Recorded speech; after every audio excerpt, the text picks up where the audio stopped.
शर्मिला हजुर लुगा ठिक पार्दैछौ? अब जानु पर्यो। ल ल बाबु ल जाऊ राम्ररी जानु। हजुर अब आए यत्रो दिन दिगदार लगाए नरिसाउनु। केही दिगदार छैन, आयो बस्यो कति राम्रो लाग्यो, फुर्ती लाग्यो।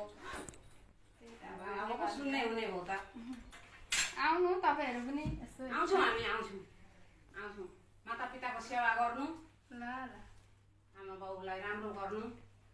अनि अब के गर्नु, के दिउँ चिन्नु? अब ए चाहिँदैन काकी चिन्नु पर्दैन। यो लगाउ न, लगाऊ मैले दिएको चिनो यो लगाऊ। साडी पनि राम्रो सुहायो। त्यस्तो त्यो चुडीदार लाएर आयो राम्रो लाग्दैन नि त? बुहारी मान्छे पर आउँदाखेरि चुडीदार लाएर राम्रो लाग्दैन। फेसनै छ अब लाउँछन् चुडीदार। लाउँछन् अन्त पनि कति राम्रो सुहाएको हेर त साडीमा, कति राम्रो गोर्खाली बुहारीहरूले साडी लगाएको राम्रो देखिन्छ नि, राम्रो लाग्यो। ल अब आउँदै गर्नु। ल ल बुहारीहरूले लिएर आउनु तपाईँ पनि। आउँछु म पनि आउँछु नि, के आउँदिनँ। तिमी त बहुत राम्रो लाग्यो नि, तिमी आएर त आनन्द लाग्यो एकदम। आज पो अब घर सुन्ने बनाएर जाने भयो। केही छैन अब त्यस्तै हो होइन, यसको पनि स्कुल खोल्न आँटो जानै पर्यो। त्यही त 1 महिना बस्दै आएको थियो भने चाहिँ राम्रो लाग्ने थियो। भइहाल्यो नि, अब हप्ता दिन बसिहाले अरू कति बस्नु भएन पनि। अब त्यही त अब आमा पिता हुनुहुन्छ उहाँ पनि, ल राम्रो सेवा गर्नु, आमा पिताको सेवा गर्नु। बुहारी भएपछि अब सेवा गर्नु पर्यो। माता पिताको सेवा नि ठुलो सेवा भन्छन्। भगवान्लाई घन्टी हल्लाएर मात्रै सेवा हुँदैन, माता पिताको सेवा नि ठुलो सेवा हो त। खुसी जा अब ल पैसा दिउँ भनेर यहाँ राखेको त बिर्सिन्छु पो त। पापा खानु ल, राम्ररी जानु, ठुली मान्छे हुनु ल, पढेर ज्ञानी हुनु। मम्मीलाई पापालाई राम्रो गर्नु ल, नछर्किनु, राम्ररी पढ्नु, ठुली मान्छे हुनु है ल। अनि आमा बाला राम्ररी हेर्नु ल। नानी ज्ञानी छ नि त, नानी ज्ञानी छ।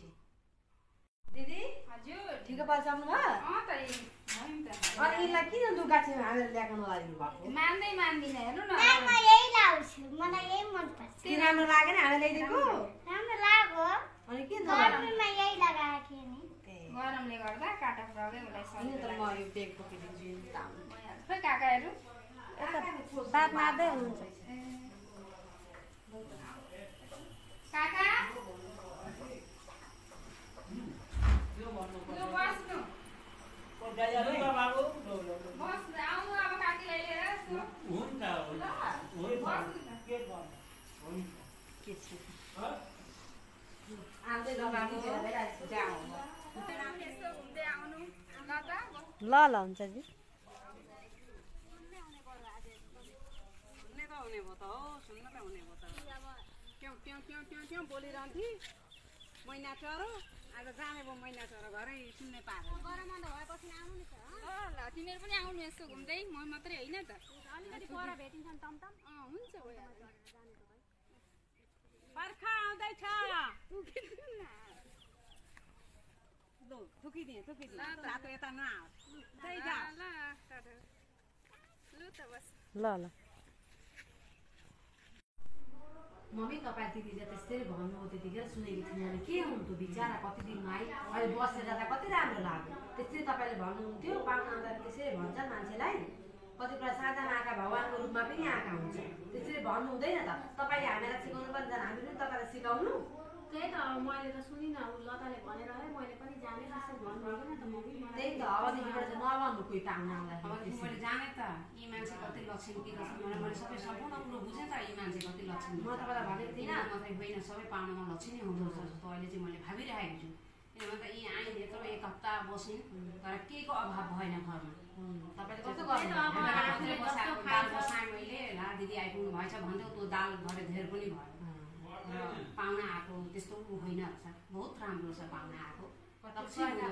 बाहिर लक्षणका हुन्छ नि त, तपाईँले फट्टै त्यस्तै भन्नु के हो के मलाई चाहिँ यी पर्मिला बुहारीको चाहिँ पाइला साँच्चै नै लक्षणकै रहेछन् कि यी आएर बसेर त हाम्रो घर त के भयो भयो। अहिले जता पनि जे पनि केही नराम्रो भएको छैन यहाँ पनि। अब कस्तो आएर बसेर गएँ, मैले एउटा नराम्रो पक्षमा बोलेँ, त्यसका चाहिँ मलाई अलिकति केही हुन्छ कि भन्ने मलाई त डर पो लाग्छ। तपाईँ त्यसरी भन्नु मलाई होइन केही छैन, अब डराउनु पर्दैन। तपाईँले पनि त अब जानुभयो नि त, पश्चाताप भयो भगवान्सँग मैले माफी माग्नु पर्यो भगवान्सँग माफी माग्छु मैले नराम्रो वचन बोलेँ पाहुना पासु आउँदाखेरि जस्तो बोल्नु हुँदो रहेनछ हे भगवती माता भगवान् 33 कोटी देवता मलाई क्षमा गर्नु यो बारेमा मैले लक्ष्मी आकार छन् हे भगवती म भगवतीसँग क्षमा माग्दैछु है भगवान् मैले नराम्रो कर्म बोलेँ मैले नराम्रो वचन बोलेँ साँझमा आएका पाहुनालाई मैले बहुत नराम्रो गरेछु बहुत नराम्रो लाग्यो मलाई